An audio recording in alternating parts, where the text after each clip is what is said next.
రేవంత్ రెడ్డి గారు కాంగ్రెస్ పార్టీకి ఇలా సినీ కార్మికులు ఎందుకు ఓటేయాలి?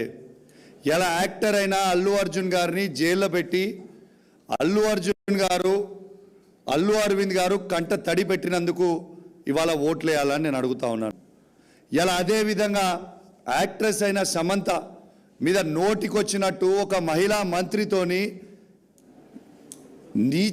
నీచంగా మాట్లాడించినందుకు సమంత గారు కంట తడి పెట్టుకున్నందుకు ఇవాళ సినీ కార్మికులు ఓటేయాలని నేను అడుగుతా ఉన్నాను.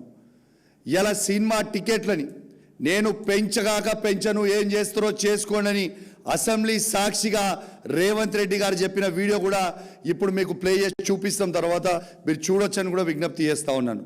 ఇలా అసెంబ్లీ టికెట్ ఇలా మీరు అసెంబ్లీలో సినిమా టికెట్లు ఎట్టు పరిస్థితిలో పెంచమని చెప్పిన వాళ్ళు మీరే, మరి ఇలా మీరే పెంచిన టికెట్లలో 20% మీకు ఇస్తాం వాటా అని చెప్పి ఎన్ని రోజులు అబద్ధాలు ఆడతావు రేవంత్ రెడ్డి గారు అని నేను అడుగుతా ఉన్నాను. ఇలా యావత్ సినీ లోకాన్ని ఆలోచించమని చెప్తా ఉన్నాను. ఏ విధంగా మన సినీ ఇండస్ట్రీని రేవంత్ రెడ్డి గారు ఇబ్బంది పెట్టినరో ఒక్కసారి మీ గుండె మీద చేసుకొని మీరు ఆలోచించుకోవాలని మీ అందరు కూడా విజ్ఞప్తి చేస్తా ఉన్నాను.